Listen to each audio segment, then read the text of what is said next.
The Great Pyramid mystery has been finally solved. The Great Pyramid of Giza, one of the 7 wonders of the ancient world, is visited by millions of tourists every year.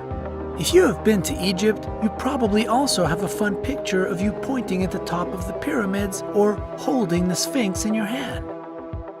You only have to travel 15 miles from the center of modern Cairo to find yourself thousands of years back in time, in your imagination, even though the pyramids help a lot to make it seem real. Many scientists, archaeologists, and history fans would give anything to travel in time to answer one question. It has been the topic of debate and research for centuries. How was the Great Pyramid built? Were aliens involved in the process? Good news is, you don't have to wait for time travel to be invented to find out the answer. The mystery has finally been solved. Brightside is going to tell you who made the Pyramid of Giza as great as we know it and how they managed to do it. Give this video a like if you've always wanted to know this secret from the past. Your history teacher back at school must have told you the prevailing theory of how the Great Pyramid was built. Hundreds of ancient Egyptians carried huge blocks of limestone and granite to Giza. They built construction, which was great indeed. The Pyramid of Khufu remained the tallest structure on Earth made by humans for over 3,800 years. It was composed of 2.3 million stone blocks put together so precisely that a human hair could not pass through the adjoining blocks. Impressive, huh? More than that, the Great Pyramid was originally covered with highly polished limestone, which reflected the sunlight and made it shine like a star. The light was so strong it could be seen from the moon. Sadly, the casing stones are no longer there because of an earthquake, which happened in the 14th century. We can only imagine how beautiful it must have been. The pyramid was also unique because it had inner passages going both up and down, unlike the other pyramids. What else makes it stand out? It is the only 8-sided pyramid in Egypt. It aligned with the stars in Orion's belt and pointed to the pole star Alpha Draconis. Finally, it is the most accurately aligned construction ever created facing true north. It is exactly at the center of the landmass of our planet. The parallels and meridians which cross the most land only meet in 2 places on Earth. One of them is in the deep blue ocean. The other one is where the Great Pyramid is.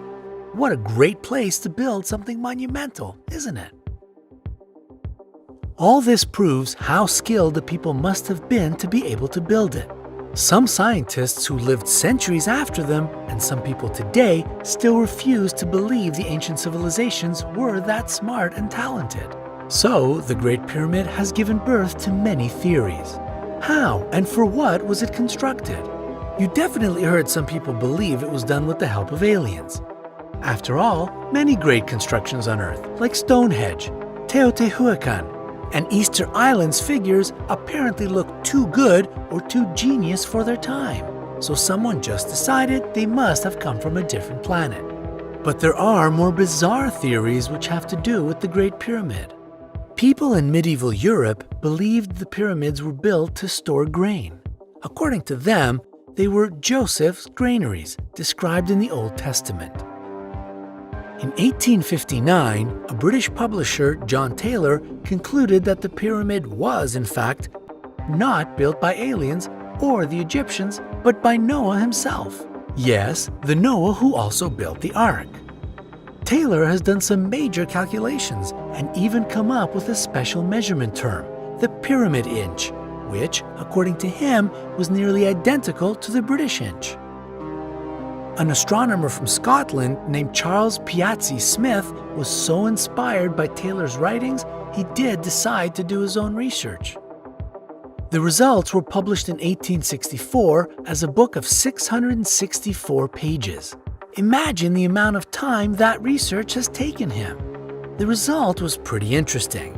Smith stated that the pyramid, if you measured it in pyramid inches, could be read as a history book of both the past and the future of the Earth.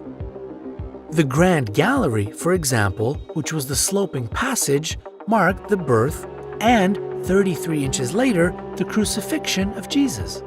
The gallery ended at a point somewhere between 1,881 and 1,911 pyramid inches. Smith believed it to mean the years of Great Tribulation before the second coming of Christ. Some scientists denied the holy origins of the pyramid altogether. In 1884, a paper was presented at a conference in Philadelphia. It said the pyramids were originally hills. Those hills were used as quarries to get enough stone for edifices. As time passed, the hills were cut into pyramids. Probably one of the most interesting theories of the pyramid's construction involved levitation. Not the Wingardium Leviosa one used by Harry Potter and others in the magical world, but a different kind of levitation.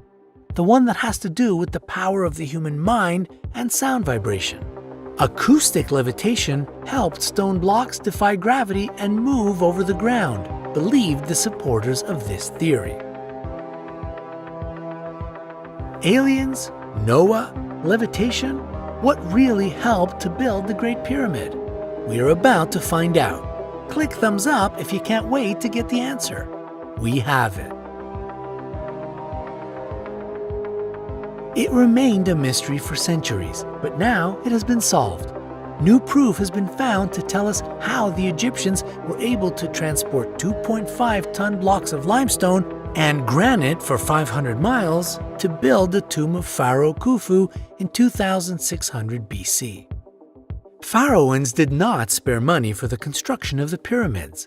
They hired the best architects and engineers of the time to be in charge of the construction. Of course, they did not do the hard stone-carrying work themselves and gave this task to an army of slaves. They had 170,000 tons of limestone to transport to the construction spot. How did they do it? A 45-year-old scroll of papyrus found in Wadi al-Yarf, a Red Sea port, has shed light on the mystery. It turned out to be the Diary of Merer, an overseer of a team of elite workers written in the 27th year of Pharaoh Khufu's reign.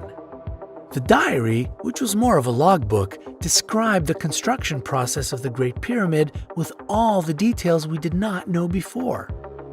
According to this precious archaeological material, laborers transported limestone from Tura to Giza in wooden boats. In hieroglyphic letters, Merer described the daily lives of workers in the course of several months, as they were busy with transportation. First, they had to transform the landscape to divert water from the Nile and direct it to the pyramid through artificial canals. Then, they started transportation of limestone blocks from Tura downstream to the construction spot. The journey took around 3 days.